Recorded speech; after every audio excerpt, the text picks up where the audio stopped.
Doctor ortho Ayurvedic oil and capsule. अब दर्द भी घुटने टेकेगा।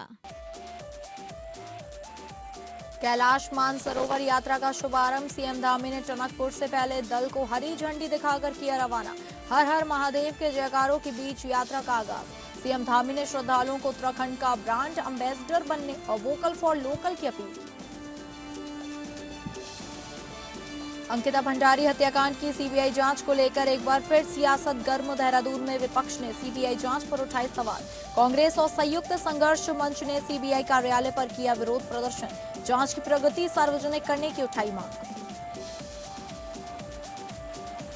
उत्तराखंड में एसआईआर को लेकर अपर मुख्य निर्वाचन अधिकारी ने प्रेस कॉन्फ्रेंसिंग कर दी जानकारी। 7 जुलाई तक गणना पत्रों के वितरण डिजिटलाइज का कार्य। 14 जुलाई को ड्राफ्ट रोल का प्रकाशन और अंतिम मतदाता सूची का प्रकाशन 15 सितंबर को होगा।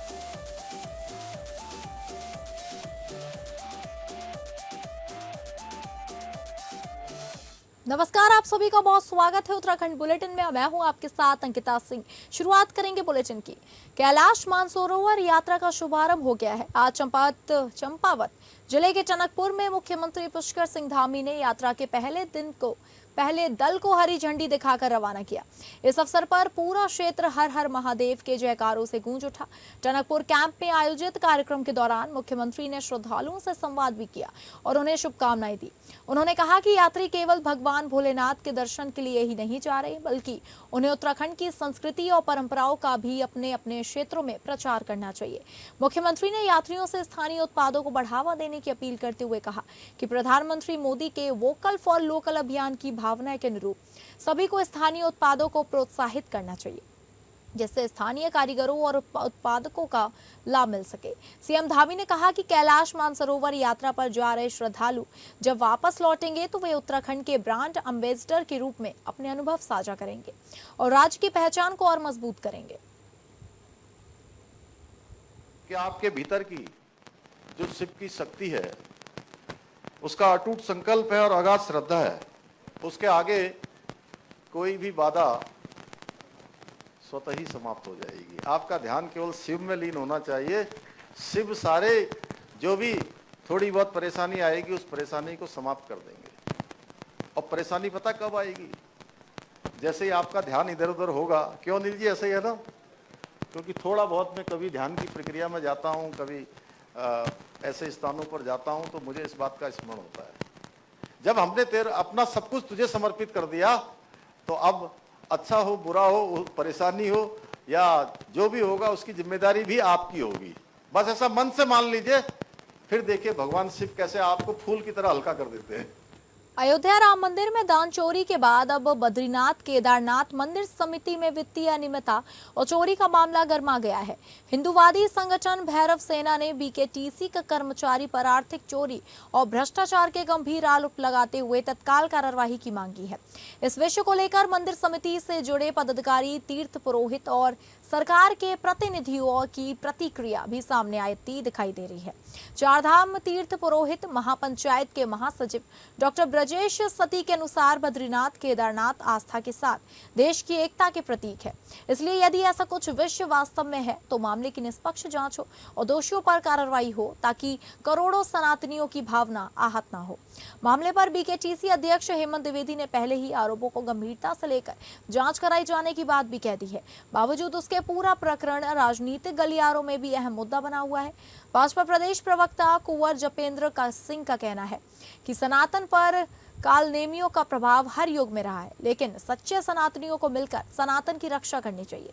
वहीं धामी सरकार में सनातन को बदनाम करने वाले किसी भी कालनेमी का बचना नामुमकिन है और दोषियों को कड़ी से कड़ी सजा दिलाने का कार्य भी किया जाएगा। कांग्रेस नेता सूर्यकांत धस्माना ने तो सीधे भाजपा और आरएसएस पर गंभीर आरोप लगा दिए हैं। उन्होंने कहा कि भाजपा की सरकार ने ही मामलों में सबसे बड़ी भागीदारी निभाई है और अपने आप को सनातनी कहने वालों ने लूट करने में रामशंकर और ब्रह्मा को भी नहीं छोड़ा। वहीं सनातन का ढोंग रचने वाली पार्टी आज पूरे देश में भर में जो 5 स्टार ऑफिस बना रही है, सरकारों को गिराने के लिए करोड़ों रुपया पानी की तरह बहा रही है। वही वह पैसा है जो राम मंदिर, केदारनाथ मंदिर और अब बद्रीनाथ मंदिर से लूटा हुआ है। ये सभी मामले सरकार की शय पर सरकार से जुड़े हुए लोगों के द्वारा किए गए हैं। तो ऐसे में कांग्रेस पक्ष और विपक्ष के सांसदों के नेतृत्व में जेपीसी की मांग करती है और उसी की निगरानी में इन सब प्रकरणों की जांच हो। बद्रीनाथ धाम, केदारनाथ धाम, राम मंदिर, ये तो ब्रह्मा विष्णु महेश तीनों के द्रोही हैं। ये आरएसएस वाले, बीजेपी वाले, ट्रिपल इंजन की सरकार इनकी है। राम मंदिर में अरबों रुपए का चढ़ावा डकैती हो गई, बद्रीनाथ जी में चढ़ावे पे डकैती हो गई, और शंकर भगवान के यहाँ तो चोरी पहले कर चुके हैं। ये पुराने आदतन चोर हैं। इन्होंने जिस प्रकार से शंकर भगवान का द्रोह किया है, जिस प्रकार से विष्णु भगवान का द्रोह किया है, जिस प्रकार से राम का द्रोह किया है, मैं समझता हूं पूरे देश और दुनिया के सनातनियों की आस्था पर कुठाराघात करने का काम बीजेपी संघ परिवार ने किया है।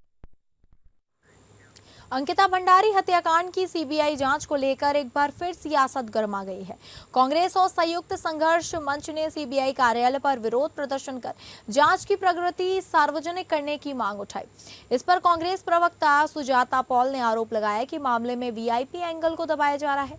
उन्होंने कहा कि सीबीआई से पहले भी जांच की स्थिति पूछी गई थी, लेकिन कोई जवाब नहीं मिला। साथ ही उन्होंने सवाल उठाया कि दुष्यंत गौतम, अजय कुमार, उर्मिला सनावत, अंकिता के माता पिता, मुख्यमंत्री पुष्कर सिंह धामी और विधायक रेणु बिष्ट से पूछताछ हुई है या नहीं। उन्होंने मांग की है कि सीबीआई जांच में पारदर्शिता से जांच हो और जनता के सामने तथ्य रखे। भंडारी केस को किस तरह से गुमराह किया जा रहा है, किस तरह से वीआईपीज को बचाया जा रहा है, ये बहुत सारे सवाल है।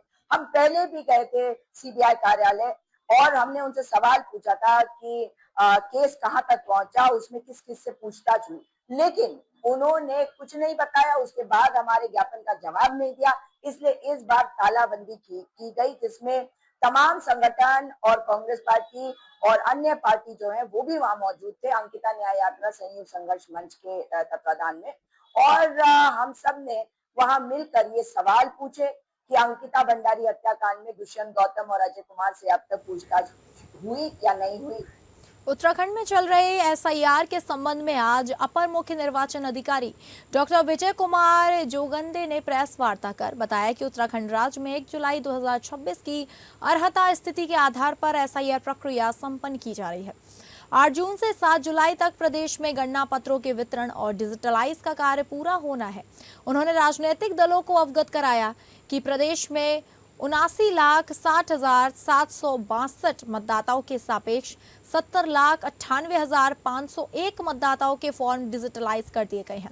उन्होंने बताया कि प्रदेश में 8,39,486 मतदाता अनकलेक्टेड श्रेणी में शामिल है, जिसके अंतर्गत 1,23,836 मृत, 4,77,148 अस्थायी रूप से शिफ्ट,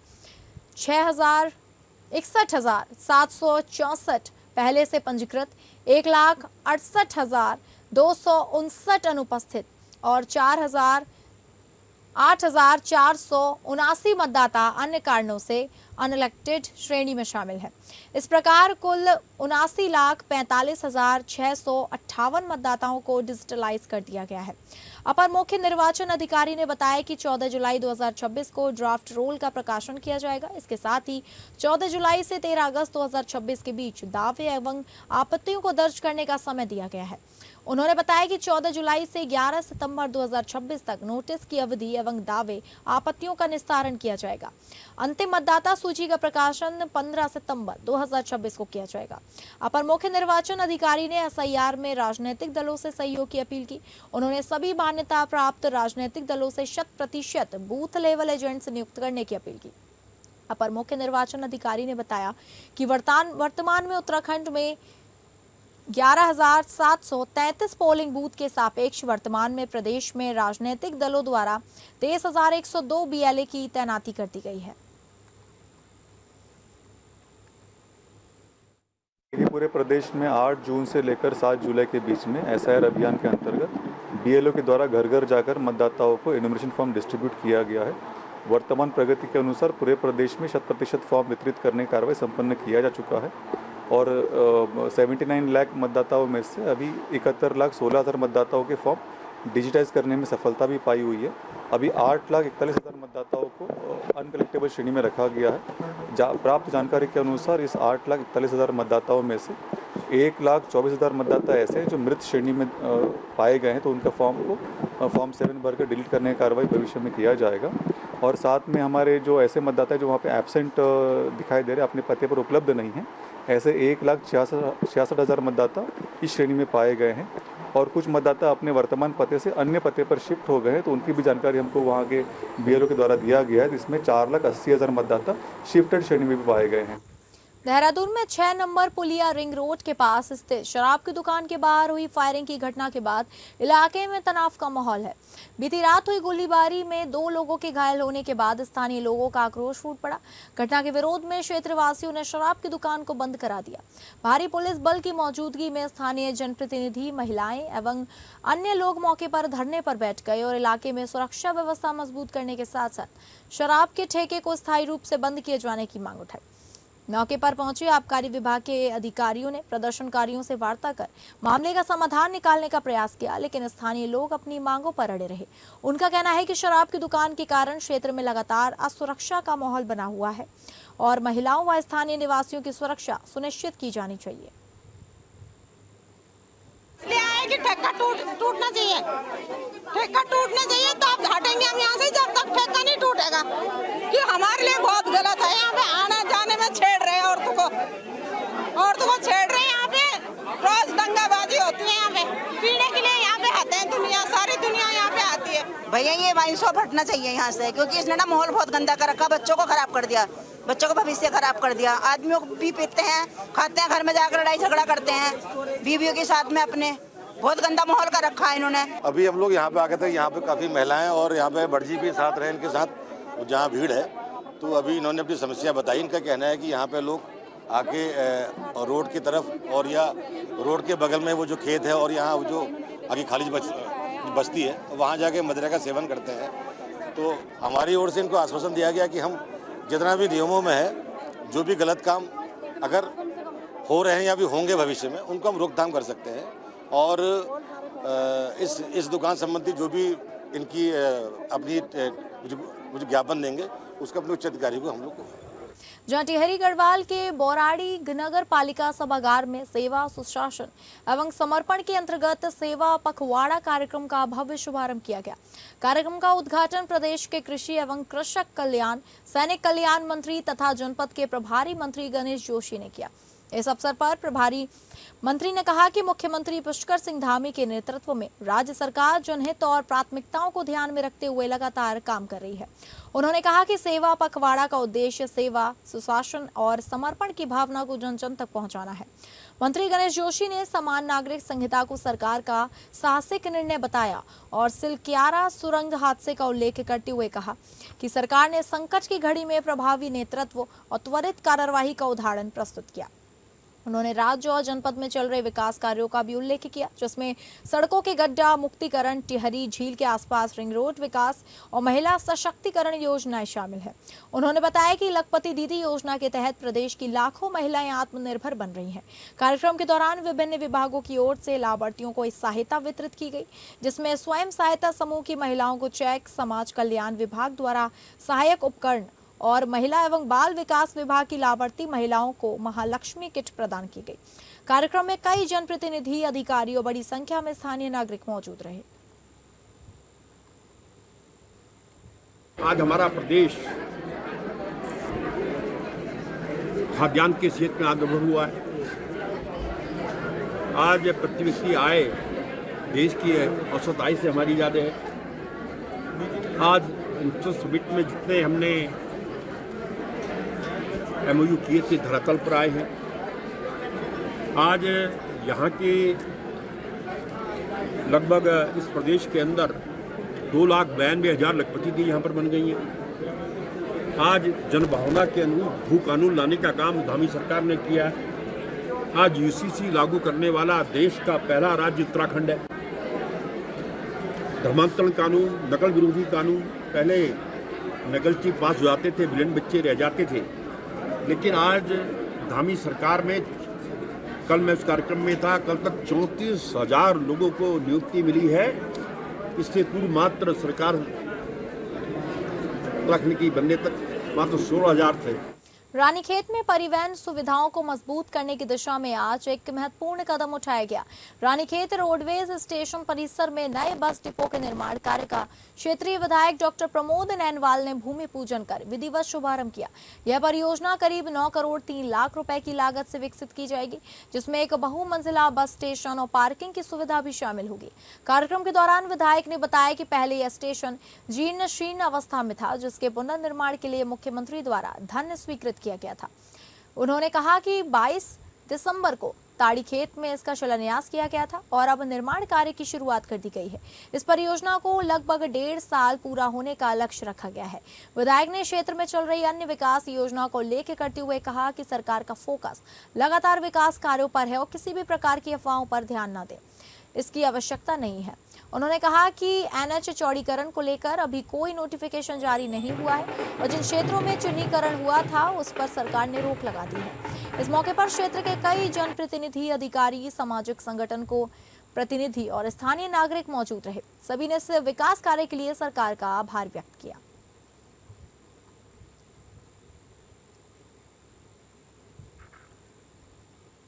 रामलला के सम्मान में कांग्रेस है मैदान में कार्यक्रम के तहत रानीखेत विधानसभा क्षेत्र में जिला कांग्रेस कमेटी द्वारा विशाल जन आक्रोश रैली का आयोजन किया गया।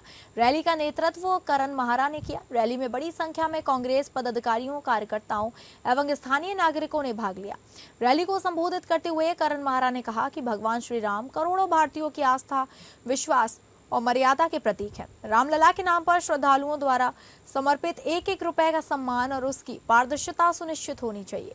उन्होंने आरोप लगाया कि श्री राम मंदिर निर्माण के लिए एकत्रित चंदे में सामने आए कथित चोरी एवं अनियमितताओं के आरोप अत्यंत निंदनीय है। उनका कहना था कि भाजपा शासनकाल में ऐसे आरोप सामने आना करोड़ों राम भक्तों की भावनाओं को आहत करने वाला है। उन्होंने आरोप लगाया कि भाजपा शासनकाल में धार्मिक संस्थानों की सुरक्षा और पारदर्शिता को लेकर भी समय समय पर गंभीर प्रश्न उठते हैं। उन्होंने कहा केदारनाथ धाम में हुई सोना चोरी एवं अनियमितताओं के मामले ने भी श्रद्धालुओं की चिंता बढ़ा दी गई है। उन्होंने मांग की है कि इन सभी मामलों सहित श्री राम मंदिर चंदा प्रकरण की निष्पक्ष, पारदर्शी एवं समयबद्ध जांच कर दोषियों के विरुद्ध कठोर कानूनी कार्यवाही की जाए। कांग्रेस नेताओं ने कहा कि भगवान श्री राम सत्य, न्याय और मर्यादा के आदर्श है, इसलिए रामलला के नाम पर श्रद्धालुओं द्वारा समर्पित धन की 1-1 पाई का पारदर्शी हिसाब जनता के सामने आना चाहिए। सारी चीज़ों में भ्रष्टाचार हो रहा है, कानून व्यवस्था चौपट है और अब तो राम के मंदिर में भी चोरी हो गई। स्वर्ण उनके घराओं चोरी हो गई, ईट जो चांदी की ईट है जैन समुदाय ने दिया था वो चोरी गई और सैकड़ों करोड़ रुपया वहाँ से गायब हो गया है। और ये बिना किसी बड़े नेताओं के संरक्षण के नहीं हो सकता। गले का हार राम जी का गायब है, तो चंदा चोर जो पार्टी है बीजेपी, उसके खिलाफ जनता का आक्रोश और आज हम ये रानीखेत से शीशों बात करें।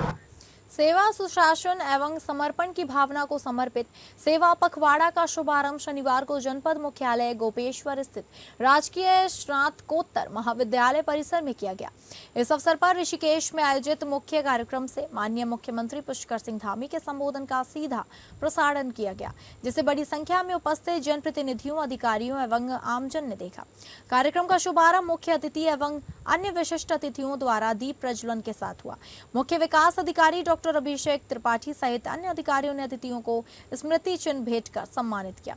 कार्यक्रम में 30 से अधिक विभागों ने अपने स्टॉल लगाए। इन स्टॉलों के माध्यम से आमजन को विभिन्न जन कल्याणकारी योजनाओं की जानकारी उपलब्ध कराई गई तथा पात्र लाभार्थियों को मौके पर ही विभिन्न योजनाओं का लाभ भी प्रदान किया गया।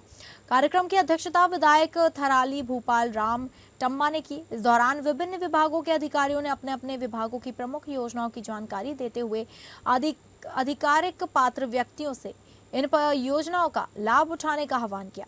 कार्यक्रम के दौरान विभिन्न विभागों द्वारा चयनित लाभार्थियों को योजनाओं का लाभ वितरित किया गया। सेवा पखवाड़ा का उद्देश्य सरकार की जन कल्याणकारी योजनाओं का लाभ समाज के अंतिम छोर पर रखे पात्र व्यक्ति तक पहुंचाना है। इसी उद्देश्य से जनपद के विभिन्न विकास खंडों एवं न्याय पंचायत स्तर पर बहुउद्देशीय सेवा शिविर, विशेषज्ञ स्वास्थ्य शिविर तथा अन्य जनहितकारी कार्यक्रम आयोजित किए जा रहे हैं, ताकि नागरिकों को एक ही स्थान पर विभिन्न विभागों की सेवाएं एवं योजनाओं का लाभ सुलभ हो सके। जन जन की सरकार, जन जन के द्वार का जो द्वितीय चरण आज जिला मुख्यालय गोपेश्वर से का जो शुभारंभ हुआ है, मैं भगवान गोपीनाथ की इस माटी को प्रणाम करते हुए, और आज का दिन निश्चित रूप से देवभूमि उत्तराखंड के लिए एक गौरव का पल है। इस प्रदेश के यशस्वी मुख्यमंत्री आदरणीय श्री पुष्कर सिंह धामी जी ने एक इतिहास रचने का काम किया है।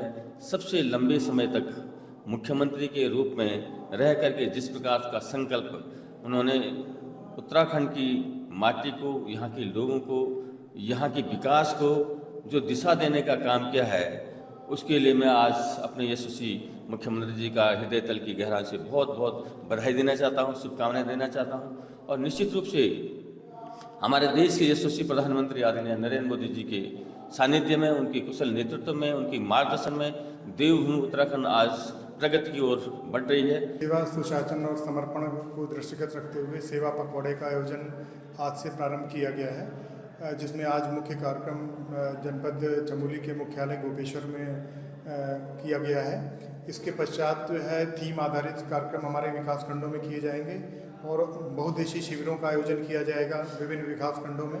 उसकी भी जो सूची निर्गत की जा चुकी है। साथ ही विशेषज्ञों के युक्त शिविरों का, चिकित्सीय शिविरों का आयोजन भी किया जाएगा, जिसके के संबंध में प्रचार प्रसार किया गया है। हरिनगर लेटाल गांव की गर्भवती महिला सरिता देवी की सीएचसी थराली से रेफर के दौरान रास्ते में एम्बुलेंस में हुई मौत और सीएचसी थराली में बदहाल स्वास्थ्य सेवाओं को लेकर आक्रोशित विकास खंड के ग्राम प्रधानों ने ग्रामीणों के साथ प्रधान संघ के बैनर तले तहसील में प्रदर्शन और नारेबाजी की और उप जिलाधिकारी थराली यशवीर सिंह रावत के माध्यम से मुख्यमंत्री और स्वास्थ्य निदेशक को ज्ञापन भेजा। ज्ञापन में जनप्रतिनिधियों ने मांग की है कि सरिता देवी की मौत की जाँच होनी चाहिए और परिजनों को मुआवजा मिलना चाहिए। उन्होंने कहा 3 विकास खंड और 3 तहसीलों का एकमात्र सामुदायिक स्वास्थ्य केंद्र में स्त्री एवं प्रसूति रोग विशेषज्ञ, बाल रोग विशेषज्ञ, एनेस्थीसिया सहित सभी अन्य विशेषज्ञ डॉक्टरों की शीघ्र तैनाती होनी चाहिए। आधुनिक अल्ट्रासाउंड मशीन और 24 घंटे सुरक्षित प्रसव के लिए सभी सुविधाएं तत्काल उपलब्ध कराई जाए। आपका जो आप यहाँ पे हमारे पीड़ा के लिए यहाँ पे उपस्थित हैं, जो हमारी यहाँ पे गर्भवती महिला थी, हमारी बहन सरिता देवी, जिनकी डेथ आज छोटे छोटे बच्चों के साथ उनका पूरा परिवार बिखर गया है। तो हमारा यही कहना है कि जो ये स्वास्थ्य, जो ये थराली में हॉस्पिटल है, तो इसमें जो हमारी मांगे हैं, इसमें अल्ट्रासाउंड हो और जो डिलीवरी के दौरान जो यहाँ पे डिलीवरी हो रही है अच्छे ढंग से हो, यहाँ पे अच्छे डॉक्टर। देहरादून नगर निगम ने शहर में पालतू कुत्तों के पंजीकरण और आवारा कुत्तों की जनसंख्या को नियंत्रित करने की दिशा में बड़ी सफलता हासिल की है।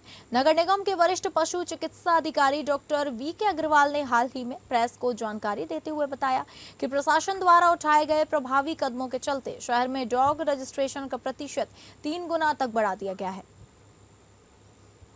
पिछले सत्र की अगर बात करें 2024-25 में जो हमारा पंजीकरण का काम हुआ था, वो जो विगत 3 महीनों में हुआ था, मार्च, अप्रैल, मई में, वो मात्र हमारे लगभग 400 डॉग के पंजीकृत हुए थे। उसके अगेंस्ट अगर हम इस सत्र की बात करें तो मार्च, अप्रैल, मई में लगभग 1072 डॉग्स हमारे पंजीकृत हो चुके हैं। इसी तरह से हमारा जो पंजीकरण का परसेंटेज है वो 3 गुना तक बढ़ा है। लोग जागरूक हुए हैं। तो फिलहाल इस बुलेटिन में इतना ही। नमस्कार।